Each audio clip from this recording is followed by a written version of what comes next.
众朋友，大家好，欢迎收看2月16日公视第一台下晡新闻，我是陈淑君。咱先来看今仔有啥物新闻重点。过来，今仔增加14例本土病例，高雄炼油厂有3例确诊者的小组已经先停工，全工中员工拢做体检。美国智库公布2022年经济自由指数报告，台湾排名全球第6，亚太区是排第3名，敢若输新加坡跟纽西兰。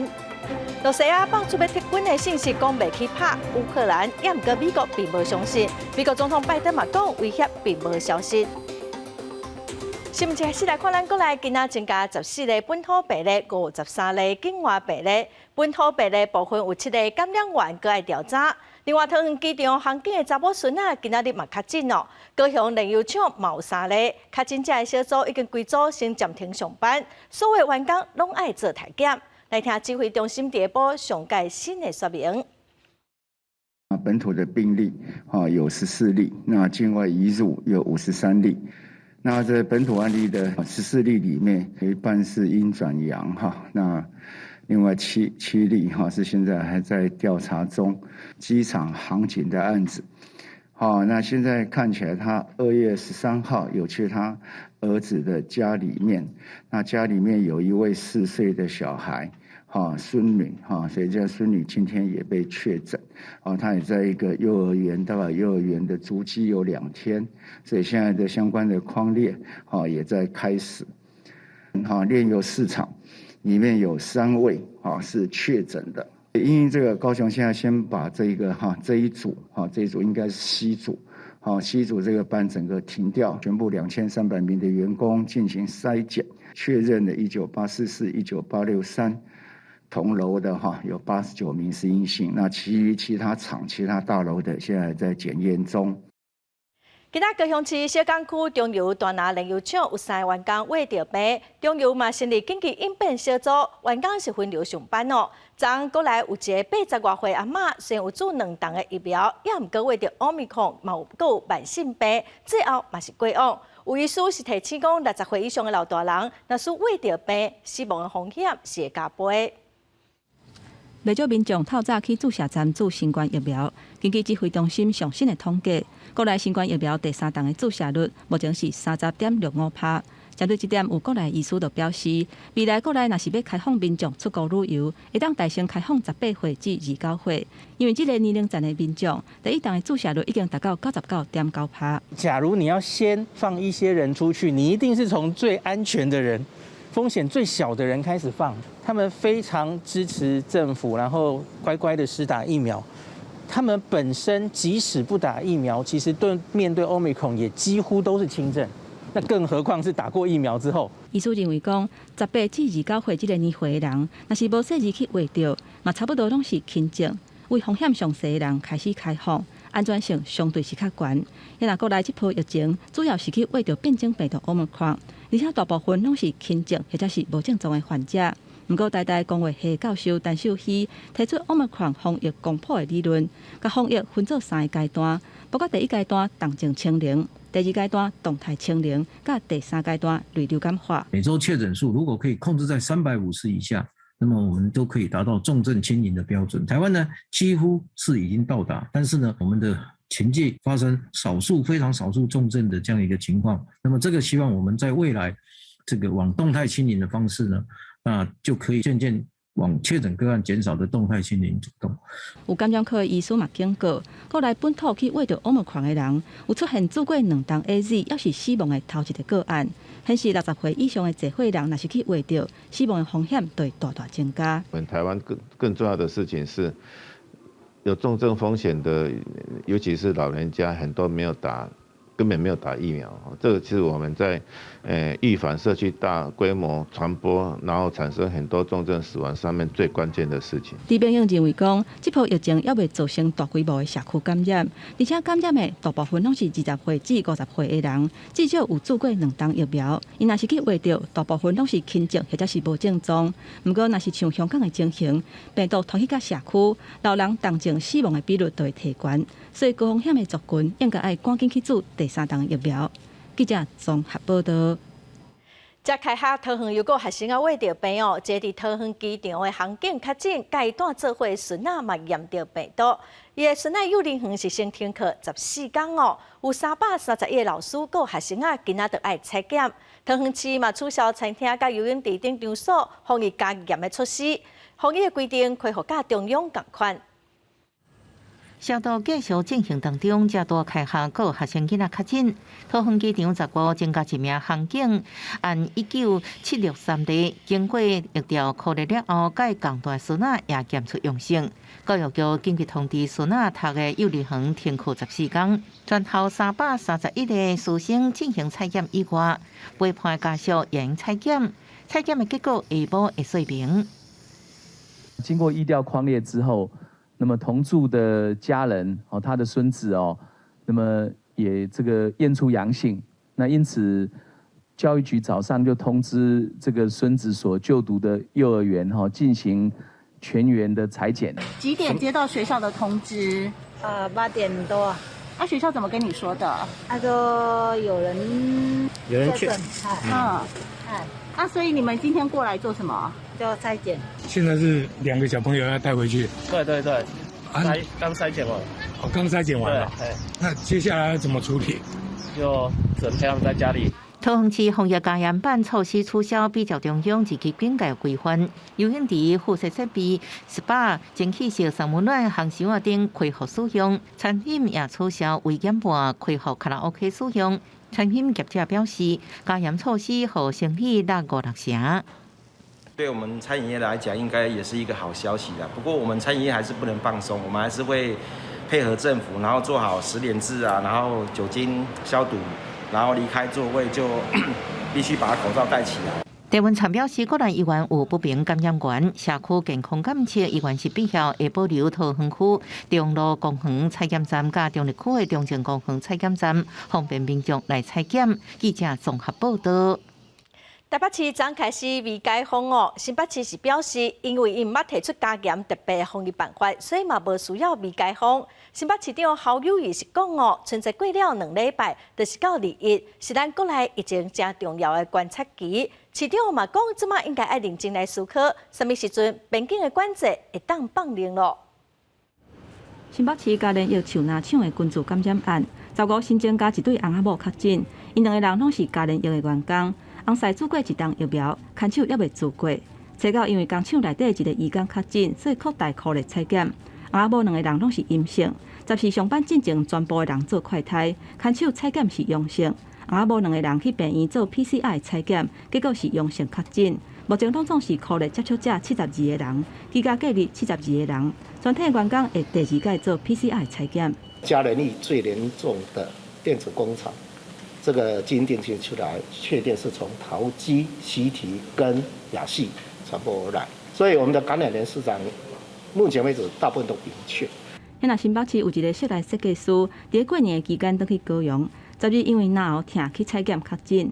初8、初9这2天伫台北市的行踪，包括到台北捷运、去过大安区的餐厅、册局、甲户外用品店等等。台北市卫生局已经发113条的简讯，鼓励52个人居家隔离，而且扩大采检41个人。即马疫情有较缓和，台北市15大城宣布部分解封，新北市是无底咧办理。强调讲防疫措施无有案，所以无需要解封。不过新北市长侯友宜认为讲，放零边境是未来爱行的路，前提是爱观察全球的疫情，第3档疫苗注射率，还有国内医疗量能甲国内疫情这4大指标。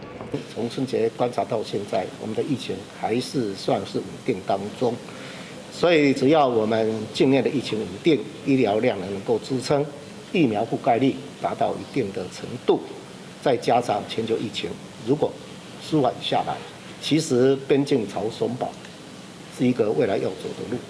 侯友宜强调讲，若是新正疫情有稳定，放零边境是未来爱行的路。到2日是关键的2礼拜，而且会配合中央2级防疫警戒的时间，观察到28。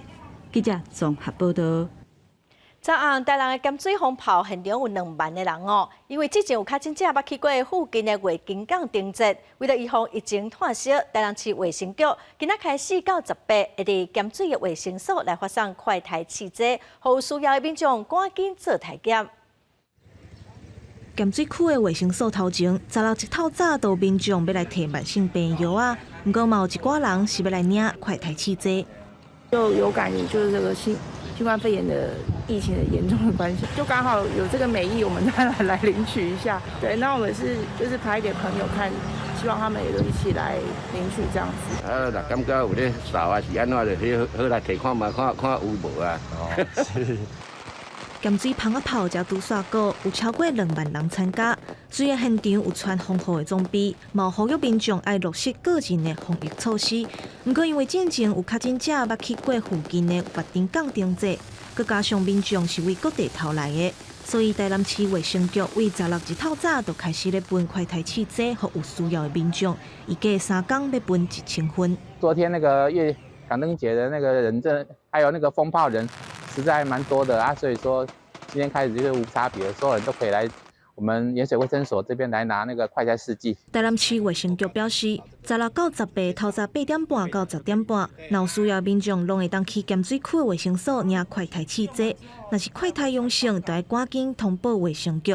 另外，咸水芳仔炮张煞过，台南市环保局透暝出动153名清洁队员来扫炮仔区，总共清掉27.1吨的粪扫。伫今仔日透早8点进前，拢已经拼清去啊！记者综合报道。来看一个好消息咯，美国智库公布2022年经济自由指数的报告，咱台湾排名全球第6名，亚太区是排第3名。加拿大、新加坡跟纽西兰嘛是有史以来上好的成绩。总统蔡英文是表示，这显示讲咱的政府打造自由经济贸易的环境受到肯定。美国智库传统基金会公布2022年经济自由指数的报告，台湾伫全球184个国家内底排伫第6，第1名是新加坡，台湾亚太区排伫第3名，这是超过日本甲韩国。虽然讲名次和去年相同，不过这个总进步的分数达到80.1分，这是头一摆下过上界优良的自由评比的坎级，嘛是历年来上好的表现。其中就以司法效能的分数增加上界多。主要的原因在于司法院推动司法一化，建制科技法庭，另外也因应了 COVID-19 的疫情，法院的正常运作，这些积极提升司法透明度以及便利度的措施，获得今年经济自由度指数评比相当的肯定。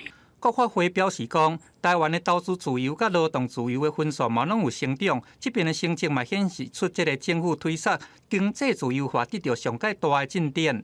2023年，梦万讲会当刷咧来进入排名，也若这个传统基金会创办人胡立嘛，伫个这个时阵来访问台湾。15月尾暗仔边，总统蔡英文甲接见胡立，肯定台湾发展自由的经济决心。For the very first time, Taiwan is now among those 7 countries that are free. You are number 6. Congratulations, man. 在亚太地区仅次于新加坡跟纽西兰。这也显示，对于打造自由、开放及公平的经贸环境，台湾的努力和表现已经受到肯定。总统蔡英文强调讲，台湾嘛正致心要来争取加入 CPTPP， 同时嘛会刷咧和全球的这个民主伙伴继续来深化各领域的合作关系。望讲佛立和这个传统基金会会当刷咧来支持深化台美的关系，包含展开自由贸易的协定，也佫有所谓经济协定的谈判。记者综合报道。来看台海情势紧张，中共的军机早起又搁飞来咱国的西南空域，其中有一台飞了真低，大约距离海面30公尺悬，有可能是武装直升机哦。各界对中共的动作愈来愈多，对咱的威胁嘛，拢有一寡无共款的看法，咱嘛做回来了解。共军差不多是逐工拢来扰乱台湾。军事媒咧讲，共机伫16日刚透早就入来到咱的西南空域，其中有一台这个战机，伊用正低的这个飞行，30公尺悬咧飞。外界眼看可能就是去年出现过的武装直升机。中华民国空军广播，为台湾西南空域高度30公里的中空区，助我空域，将我飞航安全，立即回转脱离。针对中共建军备战3车登陆的发展，前驻美军事代表团团长谭志龙伊分析讲，假使这个共军的军舰若是伫个西岸港口秘密布雷，伫台湾东岸来安插航军的打击群，这2个拢有可能是开战的这个安插。在第一波的时候，就要有足够的兵力能够投入。然后它的动员要有很完善的计划，所有的重要物资要在现场就已经准备好，在一动员以后马上可以用。还有排除外离岛，也是我们现在关心的东引跟澎湖。东引跟东引是一定会打下来，因为上面有防空飞弹阵地跟反舰飞弹。因若讲判断什么时阵强军会来攻打台湾，陈志良讲，强军会伫上短时间内来完成作战的准备。除了军事动员，嘛要挖靠民间的力量，亲像是调用车辆、无人机、军辟、医疗、灾防这些，嘛会来进一步来做演练。这些拢是强军要犯台进前的正重要的报头。两岸的关系真紧张，有学者认为讲，伫10年来，强军因是无这个全面攻台的能力。就习近平有主观意愿要武统台湾，但是还有客观的条件。我认为客观的条件远大过他的主观意愿。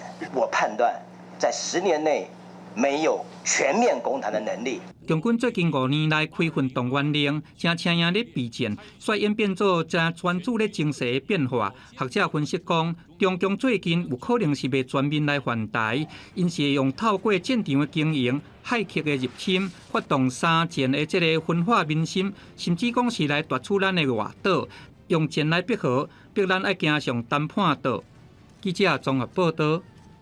立法院新会期开始的时间还未决定哦，也毋过确定代替公司化特别条例，会是这个会期的优先法案。交通部长王国材最近有甲代替员工沟通，也毋过代替企业工会是表示，因准备要伫3月份来发起抗议，因绝对反对代替公司化。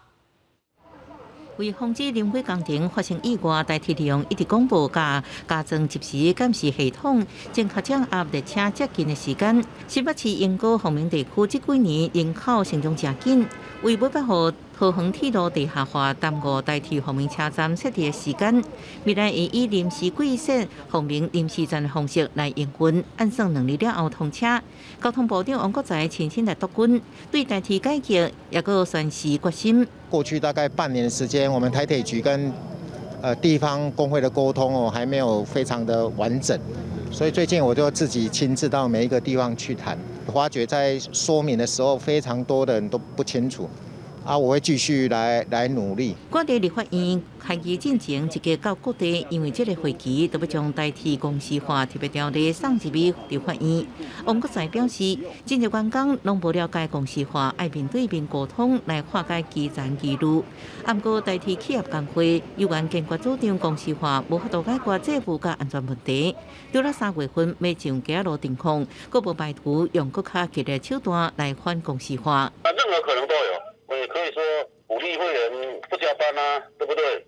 那你既然不确认，我们就采取任何措施都有可能。企业工会批评公司化应解决代替问题是世纪的大白贼话，坚决无要接受骗局式公司化，佫无排除发起无加班等无合作运动。记者综合报道。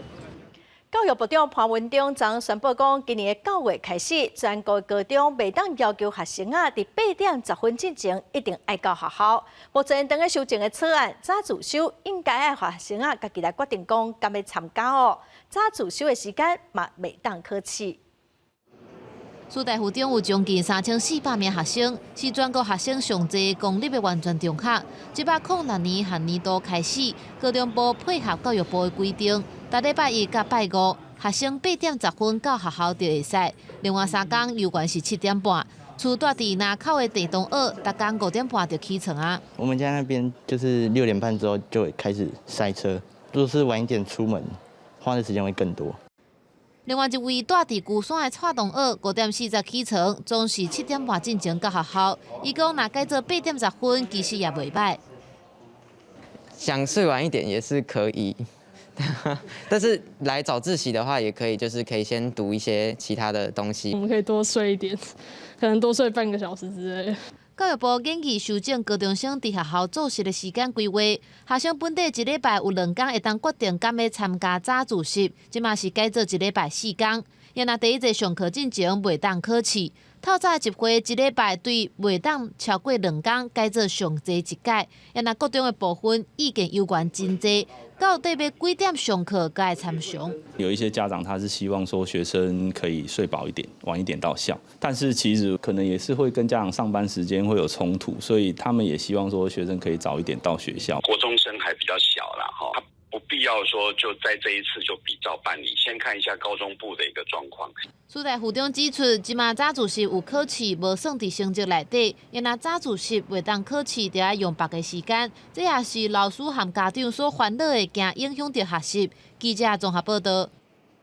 来看15当前哦，亚历山大健身房熊关门，有真侪消费者钱拢交了，煞无通摕到赔偿。有8500外的消费者委托消基会提出团体诉讼，要求赔偿5亿8千万。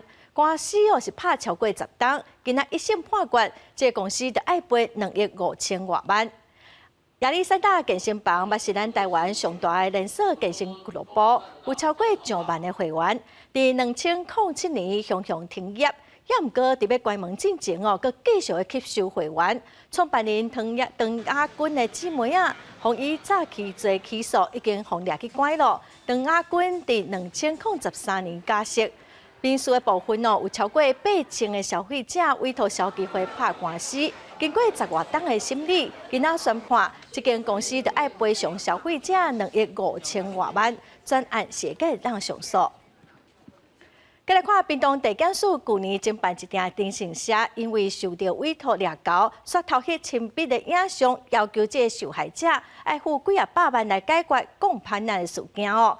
其中一个被害者是屏东邦山乡的乡长，屏东地检署嘛已经起诉这间电信社的负责人，也毋过这个负责人嘛已经逃到中国了。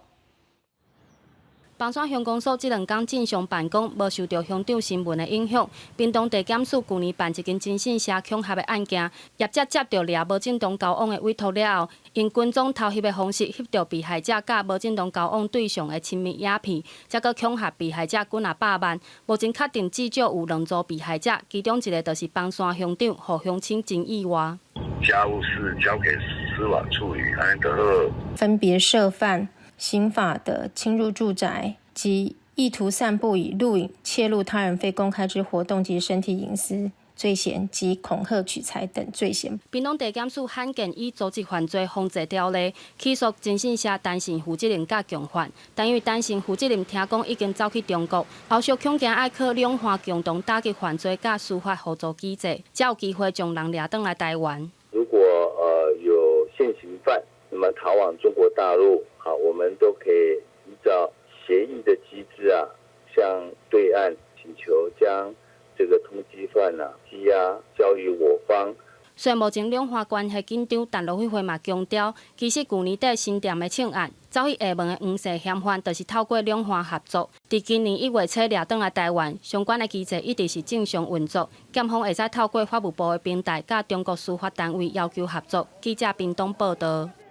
网络安全哦，一定要特别注意。长期关心医疗的团体是表示讲，去年民众检举1000多件甲医疗性虐待、网络诱拐的案件有关系的案件哦，这比去年是增加1成多，所以呼吁政府、网络业者甲社会大众应该要做回来关心。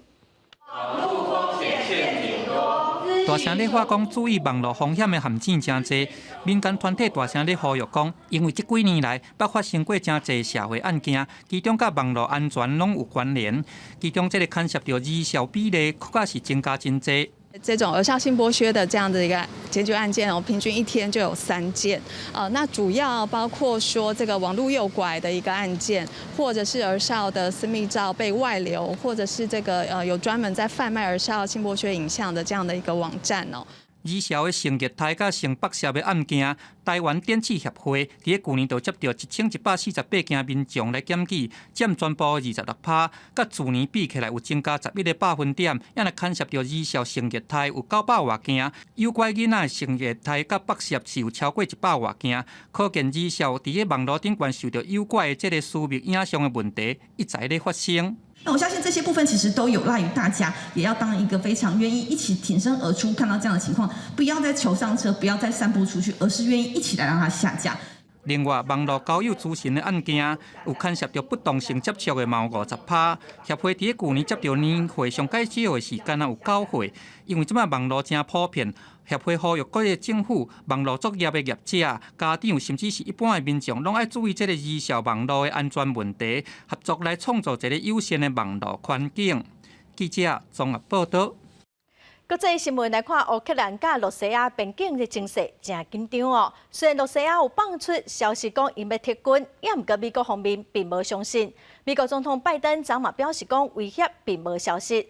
后来嘛传出乌克兰通报讲，因的国防部甲2间银行受到网络骇客攻击，无排除是罗西亚发动的。有美国甲欧洲官员嘛表示，因嘛来采取行动反制。这段由俄罗斯国防部公布的画面，并不让乌克兰认为情势有缓解，美国也谨慎看待。We should give the diplomacy every chance to succeed. We have not yet verified the Russian military units are returning to their home bases. Indeed, our analysts indicate that they remain very much in a threatening position. Russia has more than 150,000 troops encircling Ukraine and Belarus and along Ukraine's border. 影片显示，战车甲武装的车伫结束乌克兰边境演习了后，整起火车顺公路开回基地。По мере окончания мероприятий боевой подготовки войска, как и всегда, совершат марши комбинированным способом в пункты постоянной дислокации. Подразделения Южного и Западного военных округов, выполнившие задачи, уже приступили к погрузке на железнодорожный и автомобильный транспорт. И сегодня начнут движение в свои воинские гарнизоны. 俄罗斯总统普京15甲外交部长拉夫罗夫会议，同意继续增加甲美国也有北约的对话。也甲伫来访的德国总理肖兹会谈的时阵表示，无希望战争。По поводу хотим мы этого или нет? Конечно, нет. Именно поэтому мы и выдвинули предложение о переговорном процессе, результатом которого. 就伫情势紧张的时阵，乌克兰通报国防部甲2间银行互骇客攻击几点钟。西方安全专家认为，这攻击是俄罗斯出手。路透社引用无出名的消息人士的讲法，美国甲欧洲官员会针对俄罗斯的网络攻击做出回应。另外，报复行动或者是制裁范围，都看骇客攻击造成的损害程度来决定。公司新闻黄云玲编译。再来看美国的纽约市，又有生到亚洲面无爱民众去防攻击台视的事件。今年到今嘛，已经有3个亚洲血统的民众和游民台视，当地民众发起游行示威，要求政府要爱加强治安，防止这款的案件再发生。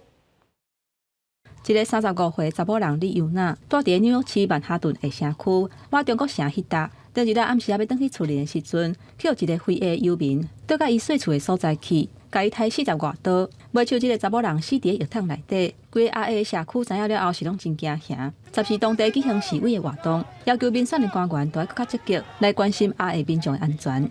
I'm at the point where I can't take it anymore. Our elected officials need to act. I am begging them to act so that not another life is lost. Too many lives have been lost. This is supposed to be a time of celebration in our community, and we're holding vigils.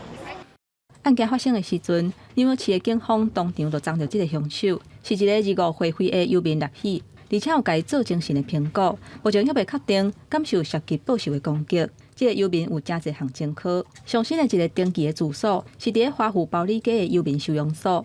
这已经是今年第3件游民攻击阿 A 民众致死死亡案件。今年1月份，一个40岁华人的妇女高慧民，则伫月台去予游民摔落铁基路内死亡。另外一个是去年去用攻击，尾手变做食物人姓马的男性，嘛伫1月7日进前过身。阿 A 社区面对疫情以来，一直加悬这种受训的攻击，加上精神疾病游民因的骚扰甲攻击，是感觉受到威胁，嘛毋知要安怎。We don't oppose a shelter, but this is not like fairly distributed.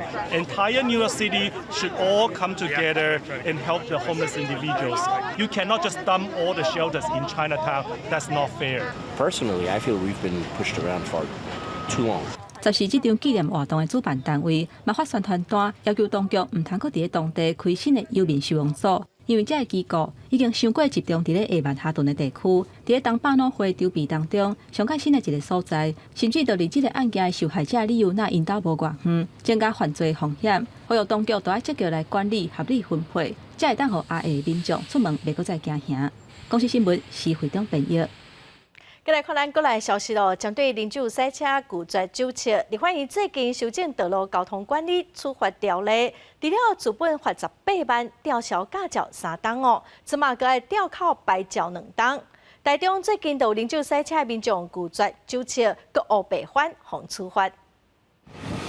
37岁平姓男子，这个月7号，伫咧台中北屯区的一个路边红线临停，拄到远景来拦查，无想到车窗夹落来，规身躯拢酒味，警方要对伊进行酒测，但是平姓男子无愿意配合，警方是直接来开罚。是要叫我来开张啦？这无要啦，这是单互你签收者。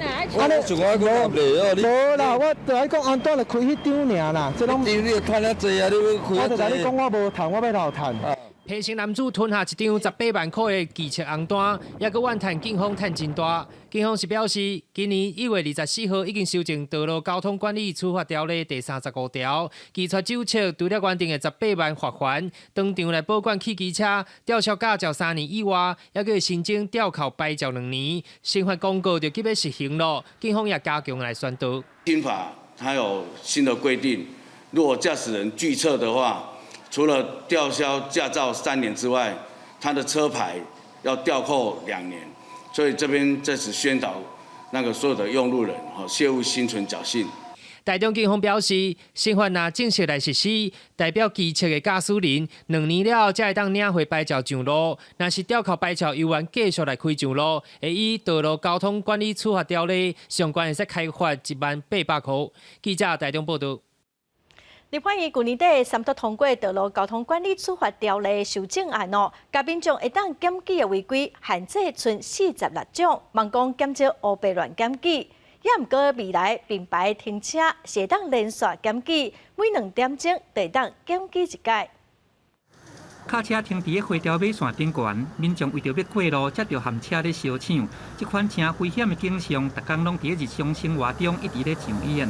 立法院进行预告，修正违反道路交通管理事件统一裁罚基准，阁有处理细则部分条文，其中包含双排叉车未来会当连续加罚，民众每2小时就会当加记罚1遍。对驾驶虽然是会造成财务的损失啦，但是对交通方面应该是很有帮助。不接受也得接受啊，没办法，因为我本身也有骑摩托车，可能你并排停车会影响到其他车辆的行车安全。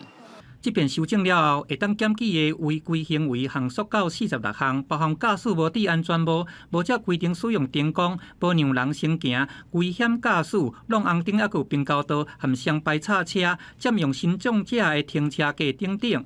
这样子的一个民众检举的作为，到底对于警力的弥补有没有不足啊？这个大概引起很多的一些讨论。所以说，经过警政署的一些检讨之后。那立法院也参采了，所以说我们在去年修正了民众检举的一个项目，从原本的只要是交通违规都能够检举，限缩到只有46项。驾驶常常贪着家己的利便，却造成别人的不便，也是讲造成意外。为着要避免连续恶意，而且是报复性的检举，交通部回应讲，目前主法已经正式预告修正，预告期是60天，目标办批要伫今年的顶半年开始实施。记者综合报道。再来看台铁甲旅行社合作邮轮式列车，伫顶个月23特别出动，已经将罕得看得到 DT668的庆宴的火车头所以城内袂少的铁道迷来翕相。也毋过所有人行入去栅栏进入滨高道内底翕相，火车就对身躯边驶过是真危险嘛妨开罚单。这是顶个月23，花莲市方向接合川的北滨高道，几个铁道迷客伫个铁机洞头前，对高速的 DT668前期火车头翕相。迄时阵见了一位穿粉红色外套的查某囡仔，无顾危险穿过铁机洞摄影，和后边的人拢惊一条。这是一个很危险的动作哈。铁道摄影来讲的话哈，这个是绝对不允许的，而且这在铁道的安全上面也会造成一个危害。也容易造成就是行车事故。铁路警局表示，火车经过时阵会有真大气旋，若伤挖近，气旋会将附近的物件加入去。如此行为已经违反铁路法第57条规定，应罚1到5万。已经将这人的身份通知到案说明。在此呼吁民众，平交道范围应保持净空，请于许可与安全范围进行各项活动，严禁进入平交道内拍照。资深铁道迷也表示，国外道实验证明，火车时速50公里的行时阵会产生8公斤左右的刹力，这是波努力原理，所以月台头前拢会设警告黄线，千万爱细致气旋会造成的危险。记者综合报道。来看卫生福利部预告，未来会要求新开的诊所必须要有无障碍的设施哦。也毋过基层的诊所大多数拢正反对。今仔早起有10外个社运甲病人团体，伊是做伙呼吁卫生福利部应该赶紧来公告实施。卫福部去年底，预告要提出医疗机构设置标准修正草案，包括会增加诊所的项路、挂号甲纳钱的柜台、服务台，还有便所无障碍空间的规定。实施了后，新开的诊所会照空间的大小，以300到1000平方公尺，正做标准分做3级。伫便所的部分，300平方公尺以上的诊所，干那要求爱安用坐马桶，希望会当互身心障碍者看医生的时阵更较利便，嘛兼顾医界接受的程度。其实对我来讲，曾经有一家诊所对我来讲非常的有效，可是就因为它其实一进门口就需要有4阶楼梯，轮椅其实没有办法上去。所以在这个来讲，不是只有我的这样的需求，而是很多行动不便的朋友都会遇到这样的情况。目前现有的诊所是未受到影响，不过未少医界人士认为讲，开诊所的地点甲空间也有结构的限制，无一定会当设立相关无障碍空间甲设施。诊所会当针对身心障碍者，互因伫咧厝内就会当看医生的方式，提供社区的民众更较利便的医疗。因也是希望讲政府会当用鼓励的方式来取代强制实施。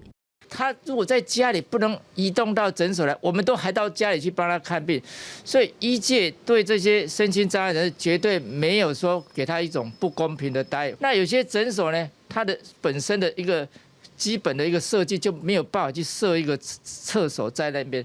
双方的立场是无啥共款，不过官方已经公布草案，嘛代表未来政策的方向。就看卫福部安怎来进一步协调双方无共款的意见，而且选择适合的时间点来公布甲实施。记者综合报道。来看云林一间防疫旅馆，互民众投诉讲环境真歹，服务嘛真歹哦。云林县的卫生局表示，已经有要求业者要改善。这业者嘛讲哦，会针对清洁人员做防疫相关的教育训练。卫生局嘛讲，针对这防疫旅馆会定时来稽查，嘛无定时来抽查。对国外返来台湾，拢爱去防疫旅馆隔离。不过，之前有一对翁仔某带查某囝住伫云林一间防疫旅馆，却发现旅馆的环境真垃圾。入去房间看到涂骹有虫的尸体，甚至连眠床骹也有粪扫无收。针对这个部分哈。当然，业者也表示，就是说，这个清洁的部分，因为床底下的部分可能会有一些死角哈那他们当然也承诺哈，就这个部分他们会加强来要求员工哈，做一个比较彻底的一个清洁。那环境无清气，连检疫者也未退房，就员工入来房间。卫生局是表示讲，已经要求防疫旅馆爱随改善，也加强人员的教育训练。遵守并房间的动线工课，随时加做稽查。我们稽查后已经改善完成哈，就是它床底下的这个部分了哈。那其实我们稽查的时候，其实整个室内的环境是看起来还算是干净。卫生局表示，为着因应过年期间防疫旅馆的需求，云林县增加3间防疫旅馆，上至超过200多位检疫者，目前阁有50人在隔离。会要求防疫旅馆要遵守防疫的规定，检查环境卫生等工课，卫生局也会时常来抽查。记者综合报道。再来看消基会抽检市面上25件的四手啊，发现有一件用米做的两管，实际检测钠的含量是超过伊家己标示的2倍外。生产这两管的台东地上农会是表示讲，因是委托宜兰县一间工厂来代工生产的，卖来要求这个工厂就要改善。互消基会公布点名，钠含量无实在。这一件米两管包装的标示是每100公克84毫克，不过经过检测，实际含量却是230毫克，超过2倍外。消基会认为有违反治安法的疑虑，不过到底是不是属于原钠的食品，目前国内也无规范。消基会呼吁政府应参考附近国家的标准。我们在这次检验的时候发现到说。我们国家对于如何高才是高呢？没有定一个定义。卫福部建议大人一天钠的含量唔通超过2400毫克。被点名标示问题，米两更是地上农会委托宜兰一间食品加工厂所做的。地上农会强调是标示错误，会请厂商重新标示清楚。因为当初可能没有考量到所谓的这损耗品的部分要去除掉的部分所以说它的钠的含量是没有扣除掉。地上农会表示，若民众对米两更表示无正确记录，应寄回地上农会办理退钱。记者综合报道。来看海洋保护署统计讲，去年因为疫情去海边捡粪扫的活动有减少，所以海洋粪扫处理量嘛有下少也毋过海洋废弃物回收搁再利用的量是成长超过70%，有的材料是会当做成物件甲机能衣。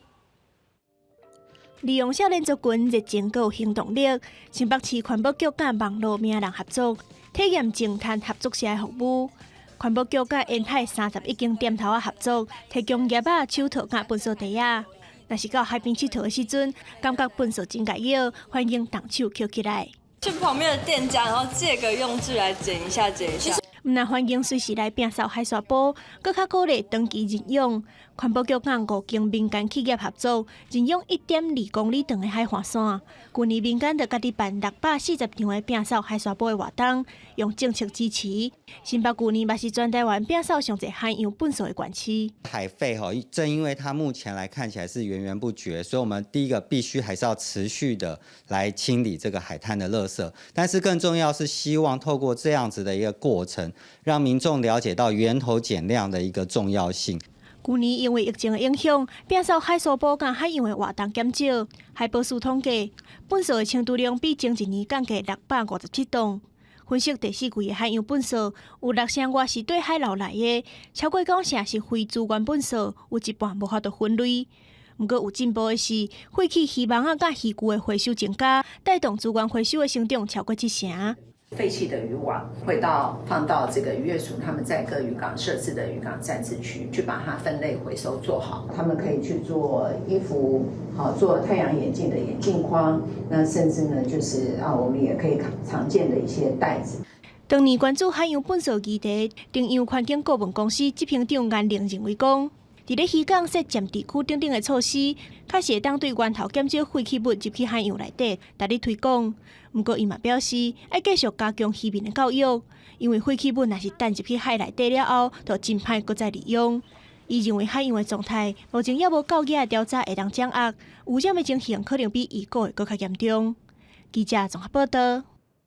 来看屏东来义乡公所今年找一寡在地部落艺术家推出部落的拉力坡有记录在地部落的文化、故事、特产真用心特别设计，是真受到欢迎。因500本推出3天，就拢互抢了。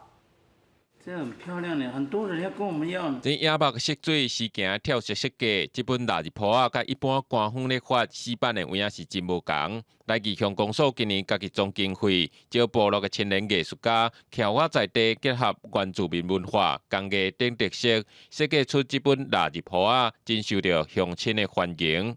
因为我们来义乡最主要是务农为主了，然后我们的文化也很丰富，那就请我们这边在地的部落年轻人来帮我们设计规划，那就是将我们来义乡这边所有的农特产景点尤其二峰郡这些还有工艺把它融入在这个里面。主本这蜡日坡才印500本，想要到讲才无3天就互摕了，也真侪乡亲想要摕就摕无。但公所只好搁加印500本，配合在地活动举办，兼做面册刊文抽奖，望搁通带动地方的观光。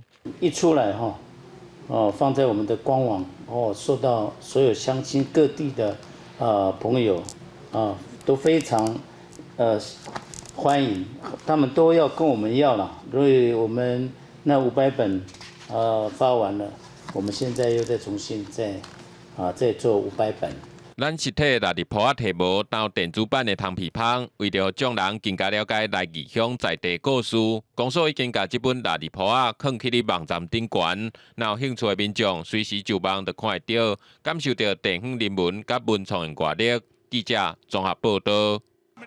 咱再来看，伫伊朗有11000多人是因为欠钱无在调刑，互掠去关。为了替这人还钱伊朗有2个经纪人，互关出来的人，因合作开一间家家餐厅，后来食饭的人客体验互人关的感觉，嘛甲赚来的钱来帮这个人行销。伊朗首都德黑兰有一间特殊的餐厅，是2名经纪人合作创业的餐厅，专门请因为欠钱无还，爱入家服刑的犯人。 تا الان چند بار اتفاق افتاده چند بار زندانی اومده اینجا توی مرخصیش کار کرده ما هم کمک کردیم حقوق شده و تونسته کمکی بشه به مشکلش و علاوه بر اون تو برنامه هامون هستش صحبت کردیم با سازمان زندان و هم تفاهمنامه البته ننوشتیم 法新社报道，伊朗对机票、跳票付不出承诺好的聘金，甲无法度还贷款的处罚真严格。欠债人爱在家一直到还清债务为止。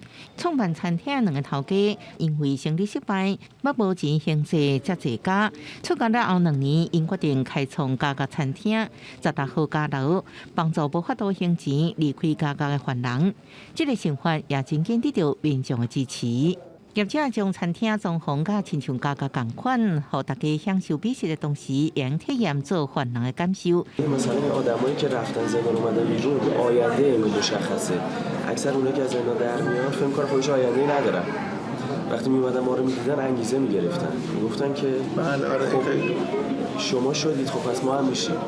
این خیلی مهم بود. 除了餐厅部分盈利会用来帮助犯人还债以外，也透过网络募资协助。各位欠债的犯人当中，选已经结婚有囡仔，或者是因为年岁大破病等无法度食头路还债的人，先寻帮助。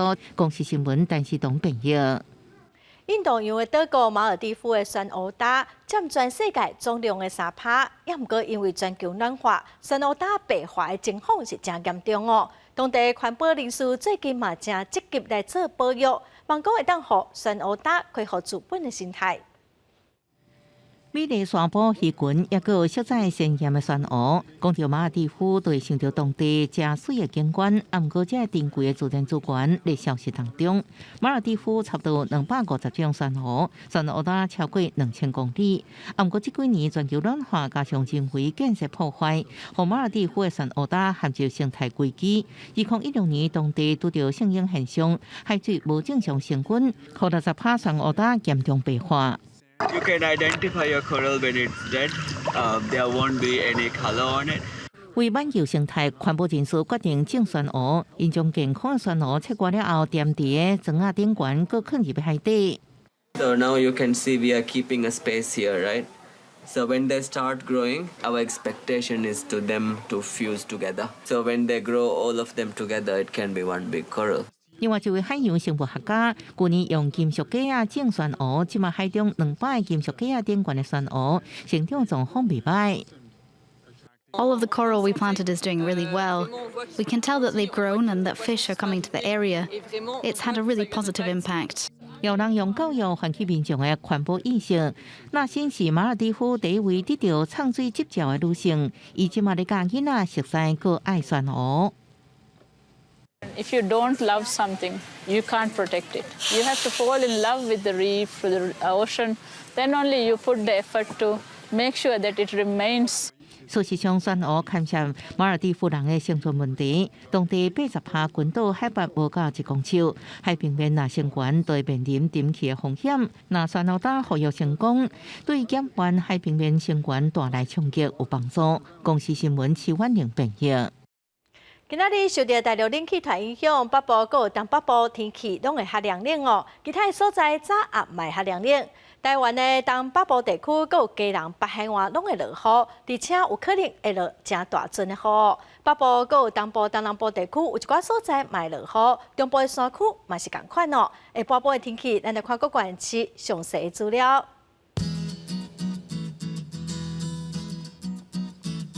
北部地区上低14度，上悬18度。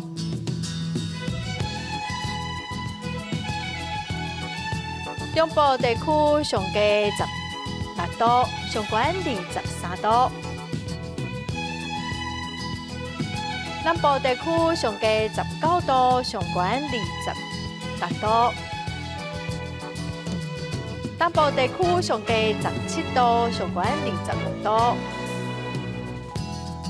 华岛地区上低10度，上悬19度。再来看未来3天的天气。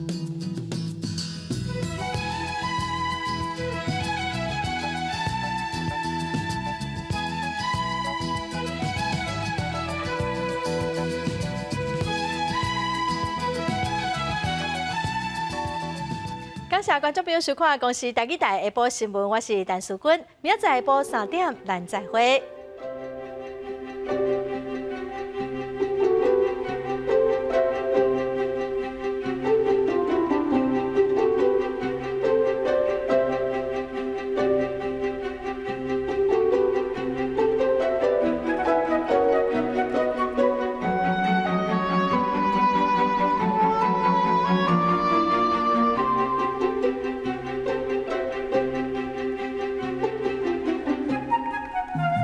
Thank you.